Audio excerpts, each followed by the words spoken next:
Anda masih menyaksikan Breaking News, Saudara, bersama saya Tili Reabella. Saudara, Israel meluncurkan serangan ke ibu kota Lebanon. Imbas serangan tersebut, Saudara, sejumlah warga meninggalkan tepi selatan kota Beirut pada Senin dini hari. Hal ini dilakukan setelah juru bicara militer Israel mengeluarkan peringatan darurat bagi penduduk di lebih dari 50 wilayah sepanjang selatan dan timur Lebanon untuk mengevakuasi diri. Juru bicara tersebut bilang serangan Hizbullah memaksa militer Israel untuk melawannya dan meminta warga sipil meninggalkan rumah mereka.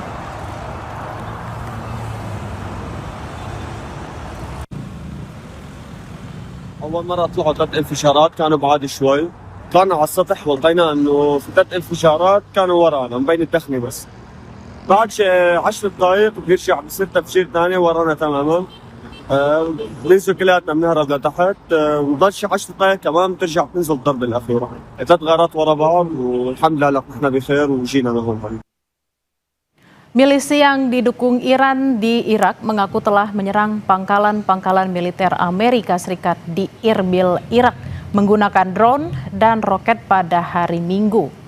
Kelompok Perlawanan Islam menyebut mereka telah meluncurkan serangan drone sebagai pembalasan atas serangan Amerika Serikat dan Israel yang menewaskan Ayatollah Ali Khamenei.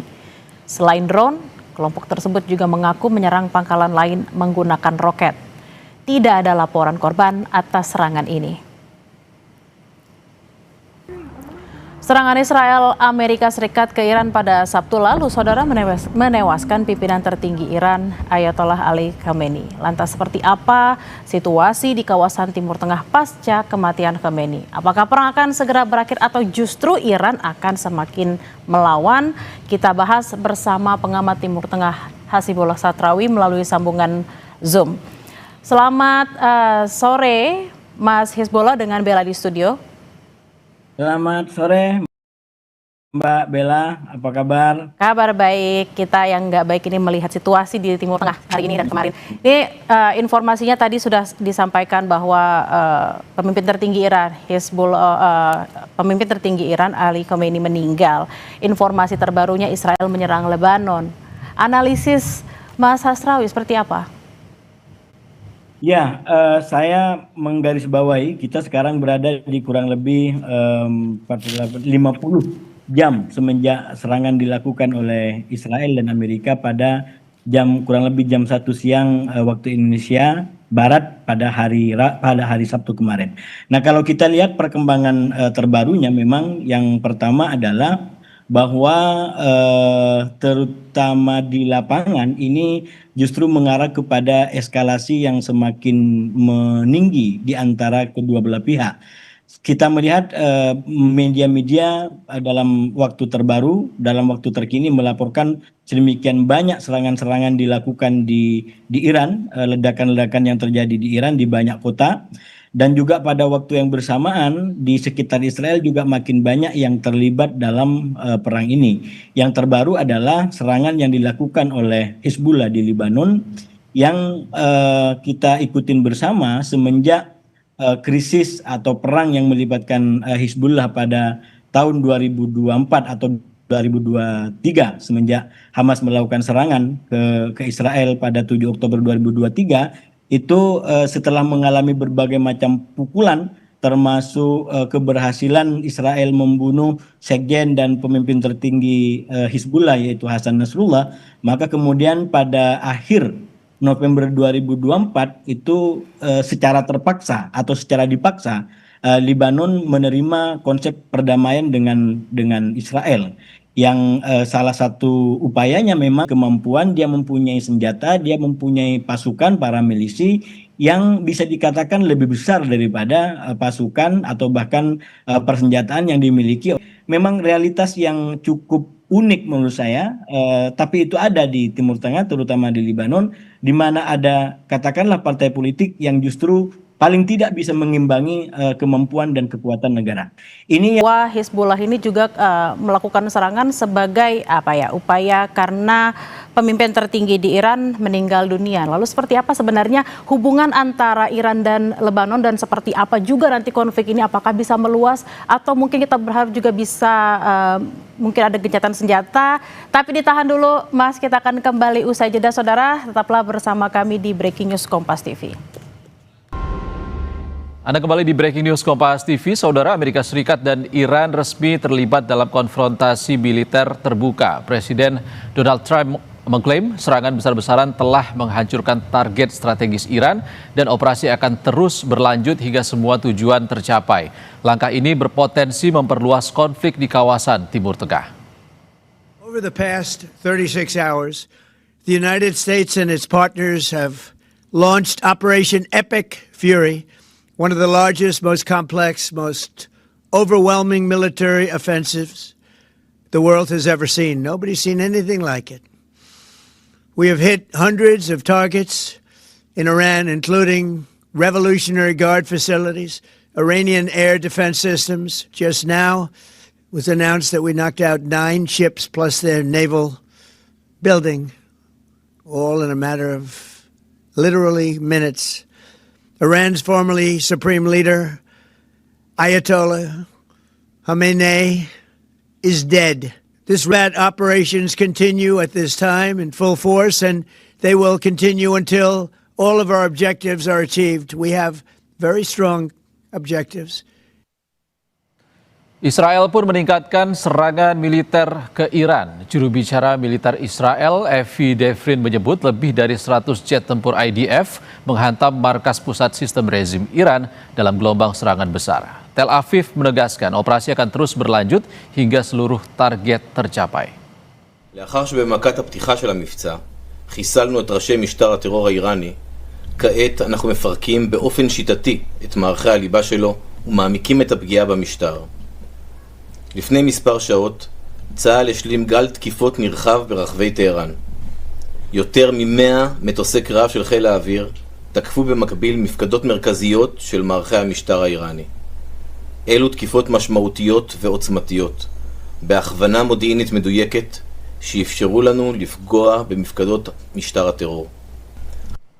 Saudara, serangan Israel Amerika Serikat ke Iran pada Sabtu lalu menewaskan pimpinan tertinggi Iran, Ayatollah Ali Khamenei. Lantas seperti apa situasi di kawasan Timur Tengah pasca kematian Khamenei? Apakah perang akan segera berakhir atau justru Iran akan semakin melawan? Lalu apa dampaknya untuk situasi wilayah Arab, Teluk, dan Indonesia? Kita bahas bersama pengamat Timur Tengah, Hasibullah Satrawi, melalui sambungan Zoom. Selamat siang, Mas Hasibullah. Salam jumpa Mas Ihsan. Ya, kita lanjut lagi. Di sini pada Mas Ihsan. Baik, Mas Hasibullah, tadi kita sempat terhenti karena break. Tadi kita pembahasan dengan Bella sampai pada soal serangan dari Lebanon ke wilayah Israel. Ini Anda melihatnya bagaimana? Hizbullah apakah punya niat yang sama untuk membentengi Iran dari proksi-proksi Amerika Serikat dan juga Israel di kawasan Timur Tengah, Mas Hasibullah? Ya, saya rasa memang masuknya Hizbullah ke lintasan perang di hari ketiga semenjak perang ini dilakukan pada hari Sabtu kemarin, ini menambah kompleksitas dari perang ini. Saya ingin menjelaskan Hizbullah ini kalau dilihat dari minimal propagandanya yang selalu disampaikan selama ini, dia memiliki persenjataan, dia memiliki kemampuan yang cukup disegani, terutama kalau dibandingkan dengan katakanlah milisi-milisi pro Iran yang lain, Hamas atau bahkan betul-betul menampilkan kekuatannya sesuai dengan retorika atau ancaman-ancaman yang sebelumnya sering disampaikan. Apakah memang tidak ada atau justru itu cuma gertakan? Nah, itu yang menurut saya juga ini pada akhirnya dilabrak atau tidak diindahkan oleh Hizbullah, dan menurut saya faktornya adalah karena tadi dia sudah berada dalam posisi yang tidak lagi bisa menahan, terutama dengan keberhasilan Amerika dan Israel membunuh pemimpin tertinggi Iran yaitu Ayatollah Ali Khamenei, Mas. Oke, Mas Hasibullah, seberapa besar kekuatan Hizbullah sebenarnya? Kalau kita tahu kan militan yang didukung oleh Iran di kawasan Timur Tengah ini tidak cuma Hizbullah, ada juga militan Houthi seperti itu. Seberapa besar sebenarnya kekuatannya? Ya, itu yang menurut saya nanti kita lihat bersama-sama. Sebenarnya Hizbullah ini punya kemampuan seperti apa gitu. Karena sekali lagi perang tahun 2024 sendiri itu belum sampai pada pembuktian itu karena kemudian Israel sudah berhasil menghancurkan sedemikian banyak daftar pimpinan-pimpinan utamanya dan terutama adalah Hasan Nasrullah itu sendiri. Nah, perang sekarang kalau ini terus berkelanjutan menurut saya bisa semakin menambah daya ledaknya, eskalasinya, terutama karena tadi Hizbullah bisa sekarang menggunakan senjata yang dimiliki dan belum lagi ditambah dengan katakanlah milisi lain seperti Houthi yang juga mempunyai kemampuan persenjataan, walaupun sekali lagi kalau dibaca dari perang terakhir 2024 mungkin juga sudah tidak sehebat sebelumnya mengingat jatuhnya Syria.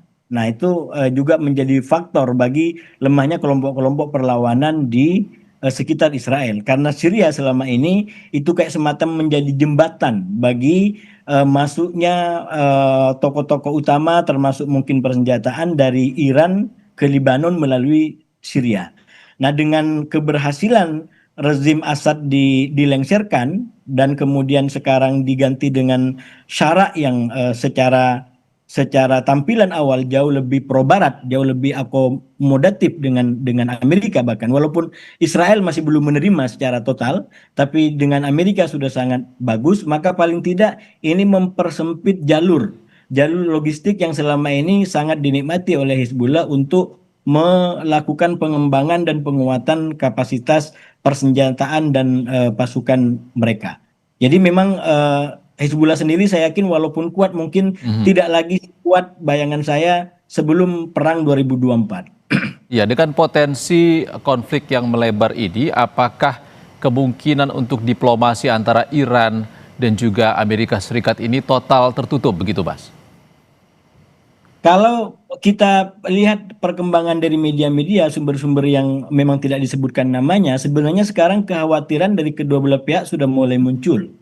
Dari pihak Amerika, misalkan laporan-laporan di media barat terbaru sudah mulai memberitakan tentang kekhawatiran perang ini tidak lagi bisa dikontrol.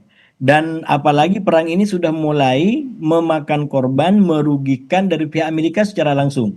Baik itu dalam bentuk terbunuhnya prajurit Amerika sendiri, atau terkenanya pangkalan militer, atau bahkan mungkin kapal-kapal perangnya yang diserang langsung oleh Iran. Maka ini sekali lagi bisa menjadi situasi yang menekan bagi Trump karena kalau kita ikutin keinginan yang disampaikan oleh Trump atau diinginkan oleh Trump, sebenarnya Trump masih menginginkan perang ini tidak berkepanjangan. Dan saya menduga dengan kuat itulah kemudian kenapa serangan pertama itu sedemikian kuat, sedemikian dahsyat diambil dan seketika langsung melumpuhkan target utama atau pemimpin utama. Jadi memang diharapkan perang ini segera berakhir, tidak perlu lama-lama, kurang lebih persis kayak skenario perang 12 hari pada bulan Juni 2025 kemarin. Jadi dengan terbunuhnya Ayatollah Khamenei, diharapkan semangat dan militansi daripada pasukan-pasukan Iran itu kemudian melemah. Tapi kan yang terjadi di lapangan, saya selalu sampaikan termasuk di Kompas TV juga semalam, bahwa katakanlah Amerika ingin memaksakan satu skenario yaitu pergantian rezim dan pembunuhan Ayatollah Ali Khamenei dimaksudkan seperti membuka pintu gerbang bagi rakyat Iran yang menginginkan terjadinya perubahan rezim. Jadi silakan berbondong-bondong, bahasanya Trump, silakan kuasai institusi negara dan diharapkan kemudian bisa membuka baru bagi terbentuknya rezim yang baru di Iran. Tapi persoalannya apakah itu yang akan terjadi? Atau yang terjadi adalah yang saya sebut sebagai skenario kedua, justru yang terjadi adalah penguatan dan pembaharuan, pengukuhan revolusi Islam Iran yang ditandai dengan semangat perlawanan yang lebih kuat lagi sebagaimana pada tahun 79 revolusi ini pecah dan kemudian menargetkan menghadapi musuh yang sama yaitu Amerika dan Israel.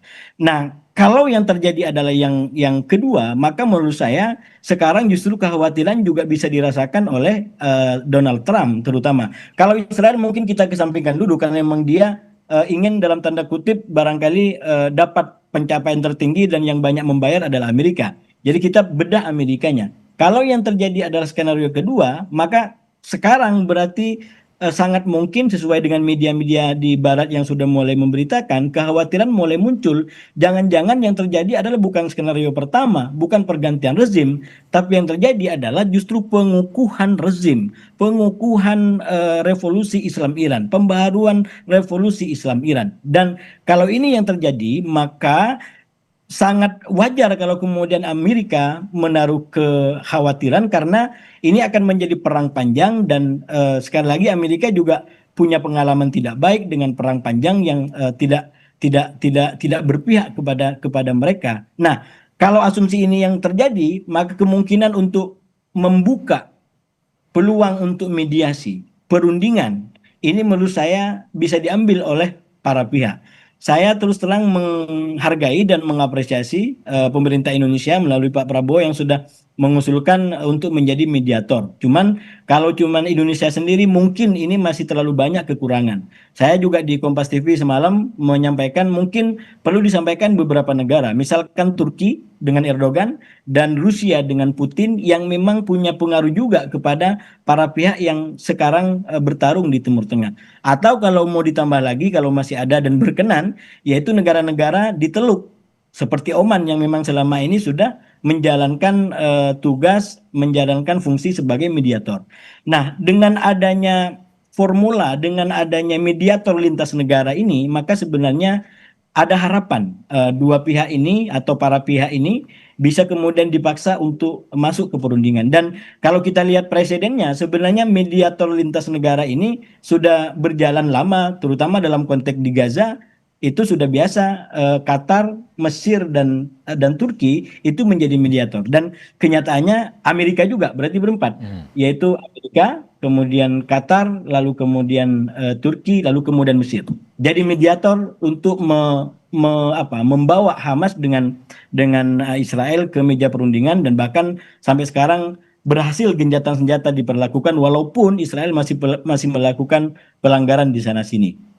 Ya, Nah, siapa tahu formula yang sama juga bisa dilakukan untuk konteks perang di antara Amerika, Israel, dan Iran. Jadi mediator lintas negara. ya, apakah kuncinya di sini adalah Amerika Serikat? Dan terkait dengan mediasi ini, perlukah keterlibatan dua negara besar lainnya secara militer seperti Rusia dan juga Tiongkok? Mas Hasibullah, nanti akan kami tanyakan kembali usai jeda di Breaking News Kompas TV. Saudara, Israel meluncurkan serangan ke ibu kota Lebanon, Beirut. Serangan dilakukan setelah kelompok militan Lebanon Hizbullah menembakkan misil ke perbatasan Israel Senin. Imbas serangan itu, sejumlah warga meninggalkan tepi selatan kota Beirut pada Senin dini hari. Hal ini dilakukan setelah juru bicara militer Israel mengeluarkan peringatan darurat bagi penduduk di lebih dari 50 wilayah sepanjang selatan dan timur Lebanon untuk mengevakuasi diri. Juru bicara tersebut bilang serangan Hizbullah memaksa militer Israel untuk melawannya dan meminta warga sipil meninggalkan rumah mereka. أول مرة طلعوا 3 انفجارات كانوا بعاد شوي، طلعنا على السطح ولقينا إنه في 3 انفجارات كانوا ورانا مبين التخني بس. بعد 10 دقائق بيرجع بصير تفجير ثاني ورانا تماما. بننزل كلياتنا بنهرب لتحت وبضل شي 10 دقائق كمان بترجع تنزل الضربة الأخيرة. 3 غارات ورا بعض والحمد لله نحن بخير وجينا لهون. Saudara, kita masih membahas situasi di kawasan Timur Tengah pasca kematian Khamenei. Apakah perang akan segera berakhir atau justru Iran akan semakin melawan? Lalu apa dampaknya untuk situasi wilayah Arab Teluk dan juga Indonesia? Masih bersama dengan pengamat Timur Tengah Hasibullah Satrawi melalui sambungan Zoom. Mas Hasibullah masih bersama kami ya? Ya, Mas Iksan. Mas, untuk mencegah perang di kawasan Teluk ini semakin meluas, solusi diplomatik ini kan dibutuhkan. Lalu dua negara lain yang juga disebut punya kedekatan strategis dengan Iran seperti Rusia dan juga Tiongkok. Ini sudah mengeluarkan kecaman melalui Menteri Luar Negerinya. Bahkan Menteri Luar Negerinya juga sudah berkomunikasi seperti itu. Bagaimana Anda melihat peran kedua negara ini, Tiongkok dan juga Rusia? Sejauh apa mereka akan berperan? Ya, justru kalau kita berbicara tentang kemungkinan atau peluang daripada diplomasi, maka dengan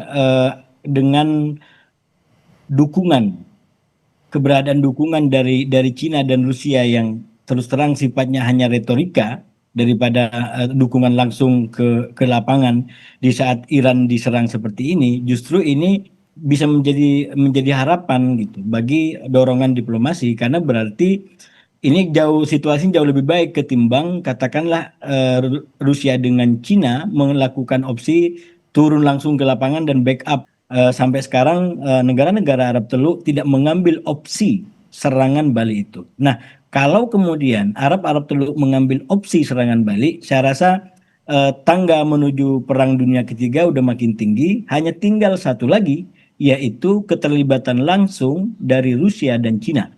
Kalau kemudian Arab Teluk melakukan serangan balik, kemudian ditambah Rusia dan Cina membackup langsung, turun langsung di bidang tempur ini, maka apa yang mungkin diprediksi oleh para ahli, para pihak sebagai Perang Dunia Ketiga itu akan betul-betul pecah.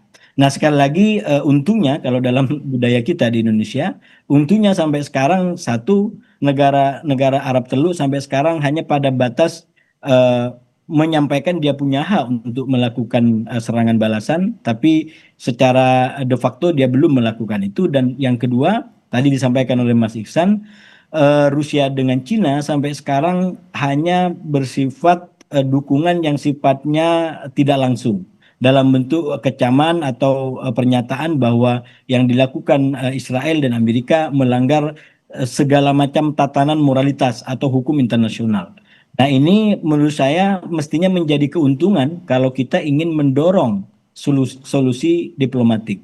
Kenapa menjadi keuntungan? Karena tadi dua negara ini tidak terlibat secara langsung dan yang tidak kalah penting, dua kekuatan ini juga sangat diperhitungkan oleh Iran sendiri. Nah, ini peluang berikutnya. Dengan tidak adanya dukungan langsung, backup langsung dari kedua negara, minimal kalau kita mengacu kepada perang 12 hari di antara Israel dengan Iran yang juga melibatkan Amerika waktu itu, ketika Amerika melakukan serangan membackup Israel kepada 3 fasilitas nuklir Iran, Iran datang ke Moskow, ke Rusia dan dugaan walaupun kita nggak dengar langsung tapi patut diduga bahwa mereka juga minta dukungan, tapi Putin saat itu dukungannya tidak sekuat yang diharapkan oleh Iran. Sehingga apa? Kita lihat pulangnya yang dilakukan Iran adalah kayak semacam memilih opsi serangan balasan yang itu bisa disebut sebagai balasan penutup.